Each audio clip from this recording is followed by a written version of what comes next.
Bom, a gente falou das pesquisas aqui, o Poder Data ele divulgou hoje uma nova pesquisa de intenção de voto para a presidência da República. Esse levantamento foi feito entre os dias 25 e 27 de setembro e olha, um número bastante expressivo, 4.500 eleitores em 323 municípios nas 27 unidades da federação. A margem de erro, óbvio, você aumenta o espectro, você aumenta a quantidade de pessoas, você diminui o erro de 1,5 percentual para mais ou para menos. E o intervalo de confiança é de 95%. Lembrando que a pesquisa foi feita com votos válidos, ou seja, incluiu só as intenções atribuídas a um candidato, excluindo-se aí brancos e nulos. Então vamos acompanhar aqui os números no telão para que você possa ter uma noção.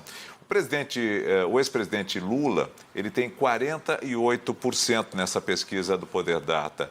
O presidente Jair Bolsonaro, 38%. Ciro Gomes, do PDT, aparece com 6%. Simone Tebet, com 5%. Felipe Dávila, do Novo, com 1%. O mesmo percentual de Soraya Tronic. Os demais candidatos não pontuaram.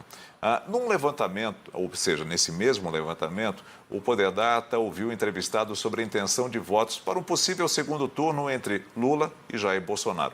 Nessa pesquisa, os votos brancos e nulos e não sabem foram contabilizados. Então vamos ver como ficou essa situação. O ex-presidente Lula ficaria com 51% na simulação. Jair Bolsonaro, 39%. Brancos e nulos, 8%. Não sabem 1%. Tá aí, então, essa realidade trazida pelo Poder Data, que a gente sempre deixa claro, é a fotografia do momento. Um pouco diferente dessa vez foi que os brancos e nulos na pesquisa de primeiro turno não foram incluídos, não fizeram parte, foram trazidos ali para uma somatória de todos os candidatos. E exatamente sobre esse assunto que eu vou conversar agora com o Rafael Cortes, cientista político, que sempre nos auxilia aqui a entender todos os processos, né, Rafael? Você está sendo exigido demais nesse período, né? Não é fácil. Eu até brincava outro dia que é a mesma coisa do contador na época do imposto de renda, né, que não para de trabalhar, né? Todo mundo tem dúvidas e vai tirar com ele. Mesma coisa é com vocês, cientistas políticos, nessa época, né? Porque são muitas dúvidas, são muitos entendimentos, são muitas pesquisas, né? Pesquisa que dá 10 pontos, pesquisa que dá 5, pesquisa que dá 17, 18 pontos, né? Se a gente fizer um mix de todas elas, eu sei que são fotografias do momento, mas dá para a gente trazer aí alguma média? Boa tarde, Nelson. Boa tarde a todo mundo que está acompanhando o Band News TV. É um prazer, satisfação estar conversando mais uma vez com vocês. E, de fato, né, você mencionou bem, num cenário de incerteza grande, né, se primeiro ou segundo turno, quando a gente olha a metodologia das pesquisas, a gente encontra uma variação importante. Já foi maior quando a gente olha os movimentos mais recentes, né, elas estão convergindo uma certa ideia razoavelmente simples, né, alguma estabilidade do presidente Bolsonaro nos indicadores de intenção de voto e mudanças marginais na intenção de voto do ex-presidente Lula. Isso todas estão mais ou menos captando. A questão é saber o nível, e o nível é muito importante dado essa incerteza de primeiro ou segundo turno. Então, eu diria que, né, você perguntou, dá para fazer uma média? Eu acho que o que a gente extrai das pesquisas, das diferentes metodologias, é que, de fato, existe a viabilidade de um cenário de vitória do ex-presidente Lula já em primeiro turno.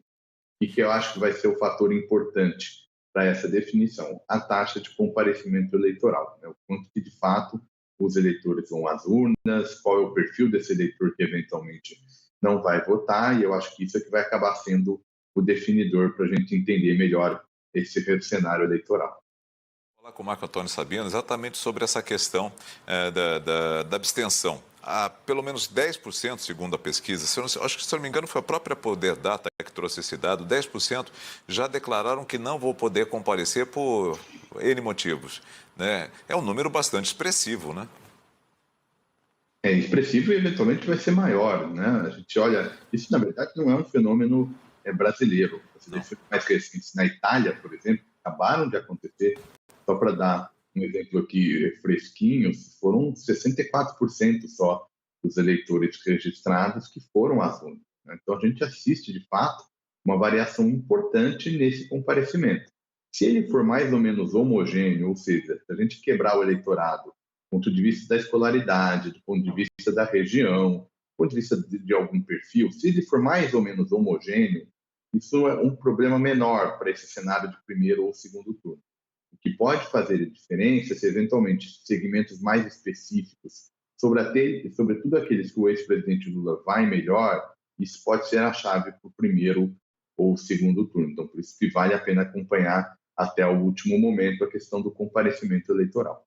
O que me chamou bastante atenção essa semana, eu acho que de todo mundo também, foi a declaração do Ciro Gomes, dizendo que estava... Ele até usou uma palavra que, de certa forma, foi muito dura, né? Dizendo que o que está sendo feito com ele é como se fosse um ato do nazismo, né? Estão querendo aniquilar um combatente, estão querendo aniquilar um adversário, né? E, na verdade, a utilização do voto útil, né? A chamada para o voto útil, ela sempre existiu, né? Principalmente quando você tem uma polarização muito intensa e quando você tem candidatos com uma diferença de votos em relação aos que estão na ponta, né?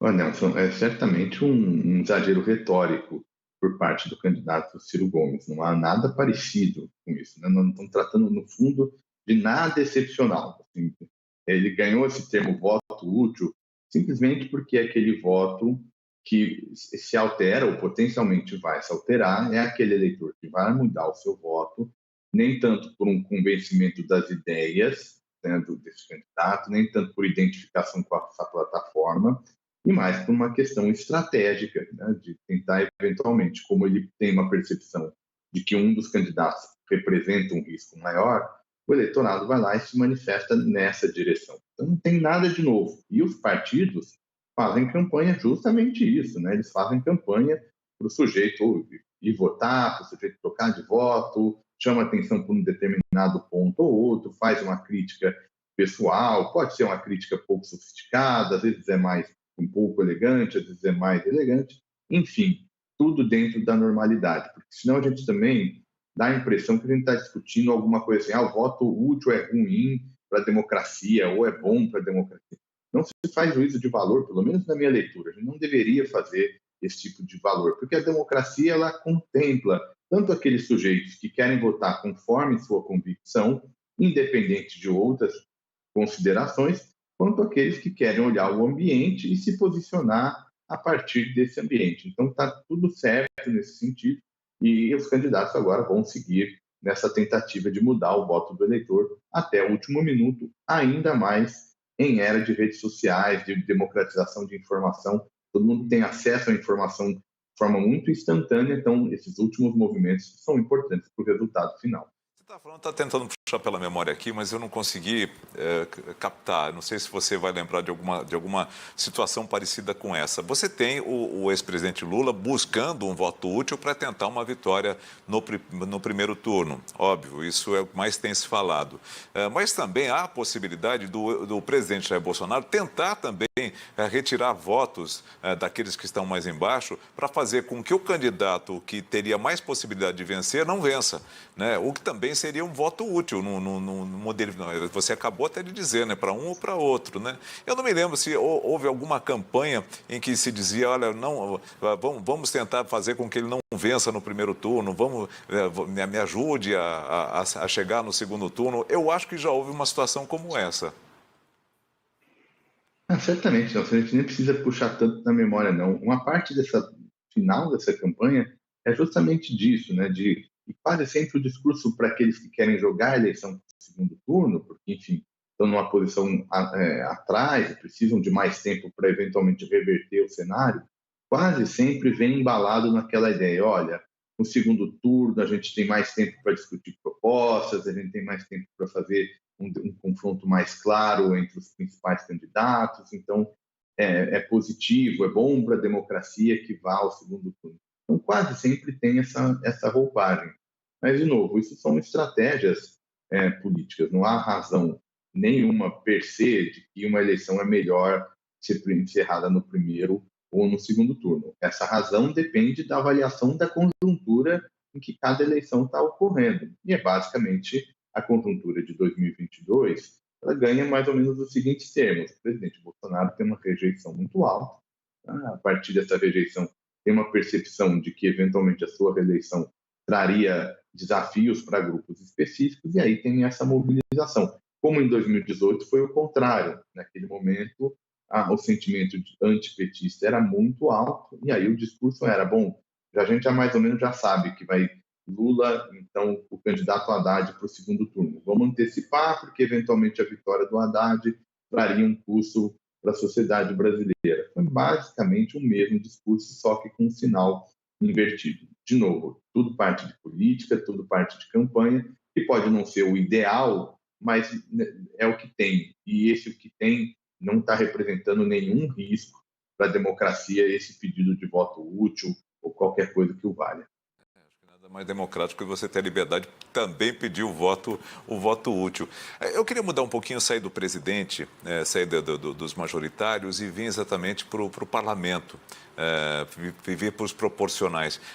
Porque a gente, eu tenho batido nessa tecla porque é muito importante. As pessoas olham muito para cima e esquecem exatamente do miolo, que é talvez a parte preponderante para que leis possam ser aprovadas, leis possam ser apresentadas, para que o executivo possa exercer o seu mandato de uma forma até de certa maneira tranquila, né?